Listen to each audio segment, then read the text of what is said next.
The wind that stirred the silk banners over Susa did not carry the scent of roses that day. It carried dust.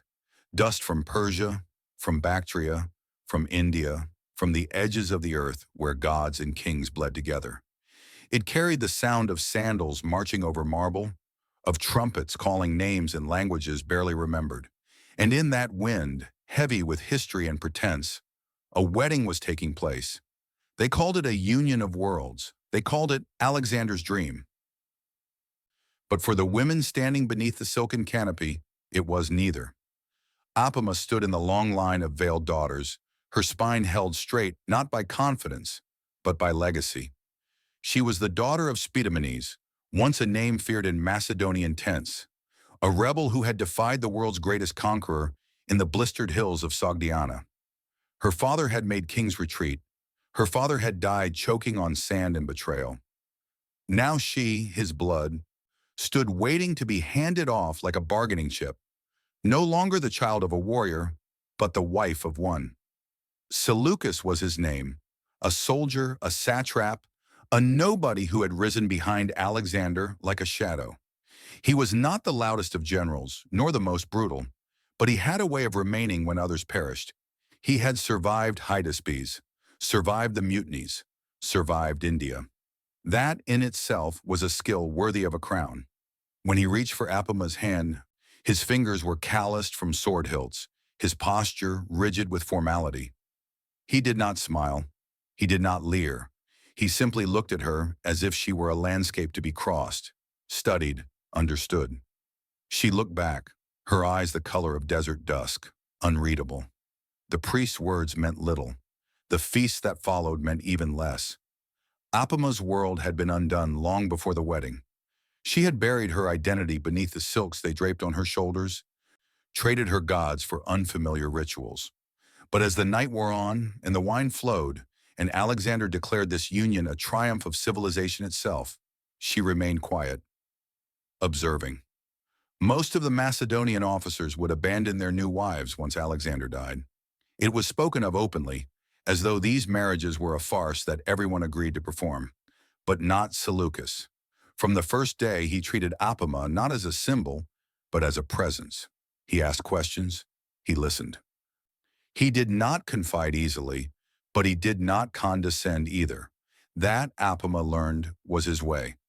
And so they traveled further and further into the east, where roads became rivers and cities became tents. Their marriage became less ceremonial and more elemental. Shared nights beneath foreign stars, shared fears before battle, shared breath as their child grew within her. Antiochus was born in the soft light of a Sogdian morning, his cries echoing against hills once soaked in blood.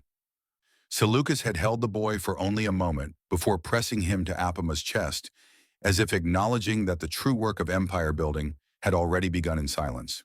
But silence never lasts in empires. Alexander died not in glory but in fever. Babylon, swollen with riches and secrets, became his tomb. The generals, once united by fear or reverence, tore into one another like lions. The diadochi, they called them, the successors. In truth, they were scavengers, carving flesh from a god's corpse. Seleucus, ever cautious, did not claim much. He accepted the satrapy of Babylon and held it with a grip of silk and iron. Apama, now more than wife, now mother, advisor, tether, watched as the city bloomed around them. Not with peace, but with potential. Babylon was not Macedonian. It was ancient. It breathed through temples older than Pella, whispered through canals that remembered Nebuchadnezzar. Seleucus built alliances through priests, through merchants, through the manipulation of memory itself. Apama walked among these circles, dressed as neither Greek nor Persian, her hair bound in styles no one could trace. She spoke little, but when she did, it was with the weight of one who understood how memory became law. Then Antigonus came. The one-eyed general, drunk on ambition, sent armies eastward. Seleucus, threatened with annihilation, fled. Some called it cowardice. Apama knew it was strategy. She followed without complaint, carrying her child and a kingdom's worth of silence. They sought refuge in Egypt under Ptolemy, who played the game with broader smiles but no softer hands. Years passed in exile. Apama grew leaner, sharper. Seleucus plotted. Antiochus grew into boyhood, his lessons split between Hellenic logic and Eastern prophecy. Apama ensured he learned both. And then Babylon opened its gates once more.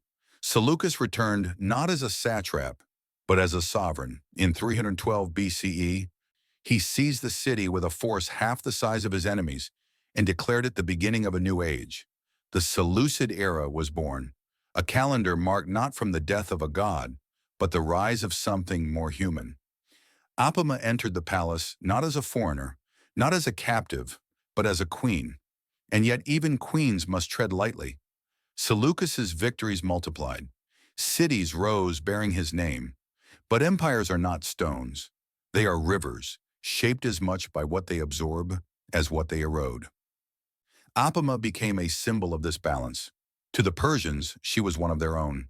To the Greeks, a relic of Alexander's misguided experiment. To Seleucus, she was the only one who had seen the full arc of his ascent. But symbols are dangerous things. Court whispers grew like mold. Apama was too Eastern, too quiet, too influential. Seleucus was advised to remarry, a Macedonian bride to anchor his claim in the West. Apama said nothing. She did not need to. Her power did not reside in declarations. It resided in what she had already shaped.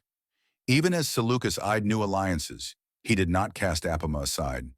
Her name adorned coins, temples, cities. Apamea rose in Syria, in Media, in the memory of those who owed their positions to her diplomacy. But she felt the shift. Stratonus arrived, not as rival, but as inevitability. Apama retreated, not in shame, but in design. She withdrew from court, allowing her son to rise, allowing Seleucus to pursue the ambitions he could not with her visible. In that absence, she became myth, and in myth, she became immortal. When she fell ill, no grand rituals were performed. She refused them. In her final days, she asked only for a brazier of her homeland's fire, a copy of the Avesta, and the presence of her son. Antiochus knelt beside her, now a man, a general, a king in waiting. She touched his cheek and whispered in his ear, not a blessing, but a reminder. You are not one man. You are two worlds stitched together. She died before dawn. No procession followed. No tomb survives. Seleucus grieved in silence, retreating to the borderlands where new wars waited. He never spoke of her again in court, but he never remarried. And when he died, stabbed by Ptolemy Keranos on the cusp of reclaiming Macedonia, the only item found tucked in his robes was a worn letter, its ink faded, signed in a language older than Greek. Apama. History did not record her victories. It recorded the empires her absence broke. And that, perhaps, is the greatest legacy of all. There are rulers whose lives are measured in campaigns and treaties, whose names are etched into chronicles by the hands of scribes seeking favor. But Apama's legacy took root in places those scribes never looked, in the quiet adherence of a people who saw in her a reflection of themselves, and in the subtle continuation of a vision she helped nurture, though never claimed for her own. Long after her death, her presence lingered in ways that defied documentation. It was seen in the architecture of cities built at cultural crossroads, where Zoroastrian symbols rested beside Hellenic columns. It was heard in the voices of governors trained in both Macedonian discipline and Eastern tolerance. And it was felt most strongly in the heart of her son, Antiochus. He had been born from a political union, but raised under the weight of a vision.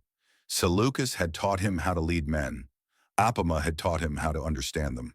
From her, he inherited a sensitivity to nuance, a reluctance to burn bridges before knowing their worth. When he took the throne following his father's assassination, he did not come bearing only military credentials. He came bearing dual inheritance, and it showed in every decision he made. Antiochus Soter, the savior, they would call him. Yet what he saved, in truth, was not just the structure of an empire, but the soul of it, an identity held delicately between two worlds. Neither entirely Greek nor wholly Persian, the marriage to Stratonice, the young daughter of Demetrius, had been a turning point, or rather, a turning circle.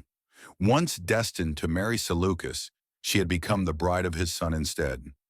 an arrangement that stoked rumors and strained logic. But in a realm built from myth and theater, it was accepted as divine intervention. A dream had guided the decision, they said. Seleucus had seen the torment in his son's eyes, and in an act of paternal sacrifice stepped aside.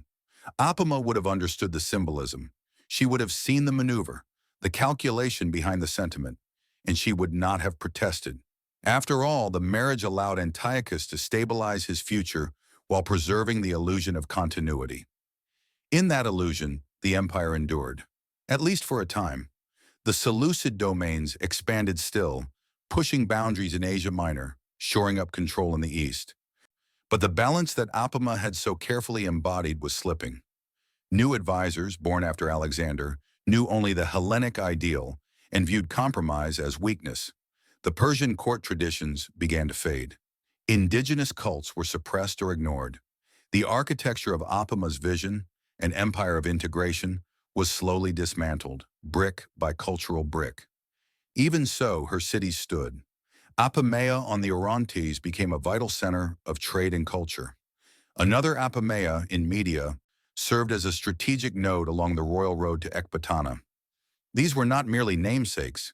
They were monuments in motion, living cities that reflected the philosophy of their namesake queen. That empire was not merely territory, but transformation. But in the capital, her name was no longer spoken. The next generation of queens wore Macedonian garb and spoke only in courtly dialect. Statues of Alexander returned to the fore. The eastern satrapies grew restless, sensing the shift. The Greeks demanded purer rule. The Persians began to remember older gods. Antiochus walked this fracture line with increasing difficulty as the absence of his mother's presence became more pronounced in every negotiation, every judgment, every palace whisper. Still, he remembered her. Privately, always privately, he consulted the advisors she had once trusted, maintained festivals in Apamea that honored both Hellenic and Zoroastrian rites. He insisted on bilingual inscriptions, even as others rolled their eyes. But he could not stop the tide. Time, ever loyal to simplicity, craved homogeneity. And so the legacy of Apama became a quiet rebellion against that simplification. Her image appeared occasionally in art, especially in the East, carved onto the handles of ceremonial daggers or woven into tapestries with thread dyed in saffron and wine. But she was never depicted as a queen in battle or a goddess of fertility. She was shown sitting, always sitting, eyes cast toward a horizon others could not see. That image endured. In Parthia, centuries later, an aged historian recorded a tale of a queen who once crossed the Oxus not with an army, but with a child and a scroll. The historian could not name her, but he called her the binder, for she had held together the minds of men too eager to divide. Whether it was Apama or some echo of her myth, no one could say, and it hardly mattered. Myth often says what history forgets to write. What history did record, with brutal clarity, was the unraveling. The Seleucid Empire, for all its grandeur, could not escape the weight of its contradictions. Its size made it vulnerable. Its ambition made it blind. Its legacy, carved from the body of Alexander's broken vision, was never meant to last. The provinces fell one by one. First the outer edges, Bactria, Parthia, then the western coasts. Civil wars erupted over succession. Rome began to stir. The Ptolemies circled like jackals. And by the time the last Seleucid kings declared themselves heirs of a divinity, no one feared anymore. The center had already rotted. But even then, some things remained. In the borderlands where cultures met and clashed, where Greek temples stood beside Zoroastrian fire altars, people remembered her, not as a queen, but as a figure of equilibrium. Apama became a metaphor in poems, a name given to daughters who were expected to be wise, enduring, unshakable. Her silence had grown teeth. Her absence had become architecture. Perhaps she had known it would be so. Perhaps she had chosen that path, one that did not demand monuments or memory, but meaning. Perhaps that was her final triumph, that while kings fell and cities crumbled, her way of ruling, through influence, through synthesis, through silence, outlived them all. In the end, Apama's story was not one of conquest, nor even of power. It was a story of containment, of holding together a world that wanted to pull itself apart. She did not reshape empires with declarations. She reshaped them by existing between them, holding their tensions without breaking. And maybe that is why she is so often forgotten. History, after all, favors those who shout, but civilization belongs to those who whisper. The generations that followed Antiochus the Nicator tried to carry the weight of the empire like a crown, but it fit more like a chain. The further they walked from the foundations laid by Seleucus and Apama, the more brittle the realm became. Kings rose with names that echoed the past: Seleucus II, Antiochus III, Antiochus IV. But the echo grew fainter with each succession, distorted by infighting, fragmentation, and the erosion of vision. And still, in quiet corners of the empire, Apama's legacy endured in ways the royal annals could not predict. In Seleucia on the Tigris, once a proud administrative jewel built to rival Babylon, a marble column still bore her name in inscriptions that few could read.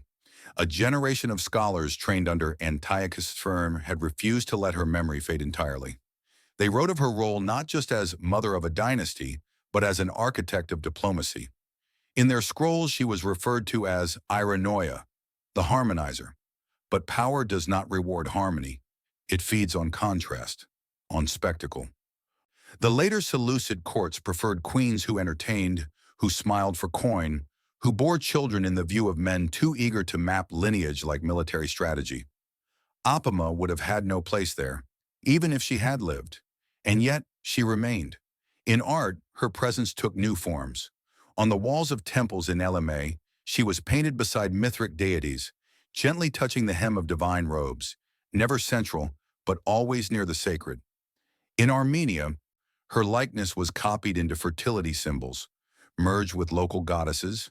Her identity bled into myth, into ritual, into the unconscious structure of memory. The Roman historians, when they finally came, barely mentioned her. To them, the East was a blur of barbarism and declining kings. They saw in the Seleucids nothing but a failed experiment. They missed entirely the core of what Apama had represented. But in missing her, they proved her truth, that civilization does not depend on the conqueror, but on the conciliator. Even as Rome marched further east, absorbing lands once touched by her presence, remnants of her vision resisted assimilation. Laws still existed in remote satrapies that reflected her balance, between Greek commerce and Persian land rights, between Hellenic inheritance and Eastern inheritance through maternal lines. These subtle artifacts of governance continued long after her name had been erased from public edicts. It was said that in Apamea on the Orontes, during the 3rd century BCE, a great fire broke out in the administrative quarter. Scrolls and documents were lost, but one record survived, an account of land allocation bearing her seal, her name inscribed with the title Basilissa, a term once reserved only for Greek queens of noble lineage. She had not been born to that status. She had carved it. And therein lies the deepest truth of Apama's story. She was not born to rule. She was never supposed to last. Her entire life had been an anomaly, a marriage orchestrated for optics, a role assumed for diplomacy, a silence kept for survival. Yet each choice she made, every moment she held her tongue or offered counsel, reshaped the direction of history. Not through force, through endurance. Empires are usually remembered for their beginnings and their ends. The middle, where true governance happens, is forgotten, too nuanced, too quiet. Apama lived in that middle. She stabilized what Alexander had shattered. She gave continuity to Seleucus's ambition. She humanized a realm born from the death of a god. In the ruins of Dura Europos, centuries later, archaeologists would uncover fragments of a mural. Among the faded colors and chipped plaster, they found the image of a woman seated at the center of a bridge. On one side stood figures in Greco-Roman garb. On the other, Eastern nobles and priests. The woman's face had worn away with time, but her posture was unmistakable. Composed, observing, patient. No name accompanied the image, but the symmetry was unmistakable. In silence, she had become a symbol. Her son's descendants would eventually fall.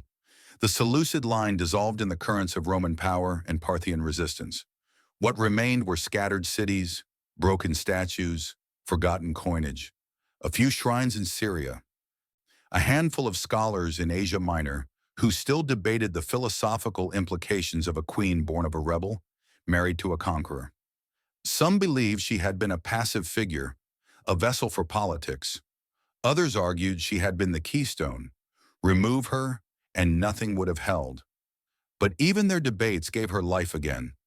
For what greater triumph is there for a woman forgotten by history than to be resurrected by inquiry? In the end, there is no tomb for Apama, no known burial site, no reliquary. She left no scrolls of her own, no statues dedicated solely to her memory. Her legacy is not monumental. It is architectural. It is found in how the walls still stood for a time after the kings fell. How the roads she helped pave with compromise remained even when war returned. How her story, though unspoken, shaped the stories of others. And perhaps that is the paradox that defines her. She was the queen of a world that never fully accepted her, the mother of a dynasty that could not survive without her, the partner to a man who built an empire but never understood how much of it was hers. She left behind no prophecy, no anthem, no final words, only echoes, only questions, only the shape of absence that reveals by contrast all she held together. Some lives are forgotten because they lacked impact, others because they stood between the lines of history's louder verses, too subtle, too inconvenient, too necessary to be celebrated. Apama's was the latter. She had entered the story as an offering, one of many women veiled and aligned for political theater at Susa, brides to generals who had carved Alexander's ambitions into geography. She had no choice in that moment, no freedom, and yet from that coerced beginning, she built a legacy that outlasted generals, outlasted victories, and ultimately outlasted the empire itself. But it was not the kind of legacy statues are raised for. It was a legacy of tension held just long enough for something permanent to form. The moments she stayed, the words she didn't say, the rituals she preserved not for their symbolism, but for their stitching power, sewing Greek logic to Eastern breath. It was a legacy that didn't roar. It hummed like a bridge swaying underfoot, holding fast while men ran across it with flags and declarations. And yet, in her absence, the empire began to forget how to balance.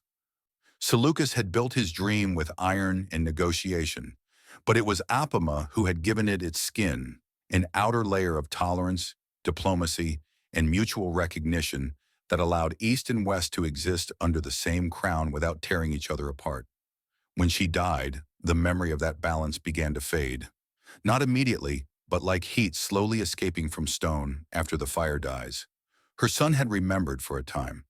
Her name lingered in his councils, in his decisions. But even Antiochus could not resist the pressures of a world that had no patience for duality.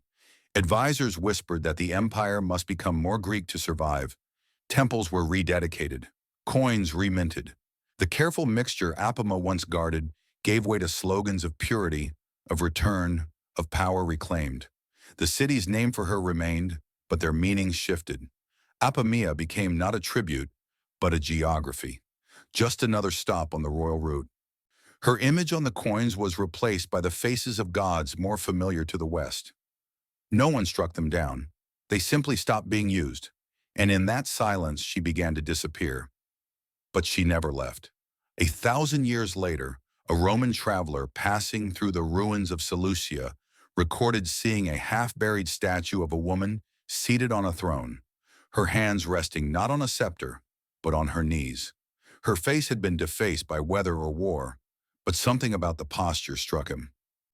She looked, he wrote, not like a queen receiving homage, but like a mother watching over a world that had forgotten her name. That may have been the most honest description ever written of Apama, because hers was not a reign of visibility, but of structure.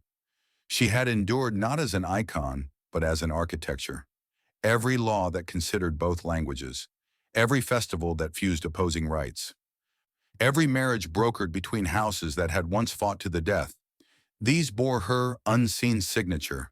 And in the end, perhaps that is the greater triumph, not to be adored, but to be essential, to stand quietly at the hinge of history while louder names fought for the spotlight and fell into ruin, never knowing that the thing they relied on most, the thread holding everything together, had been wound by someone whose face they would not remember. Apama never claimed victory. She never declared herself founder or ruler. But her choices, her constancy, her capacity to hold contradiction without fear, these shaped the Seleucid world more than any battle. She was not just the wife of a king. She was the quiet architect of an empire's soul. And though her name would fade from the lips of court historians, it would be carried in subtler ways, through the cadence of prayers whispered in syncretic tongues, through trade pacts written in hybrid codes, through stories told by mothers to daughters who, like Apama, had to find strength in stillness.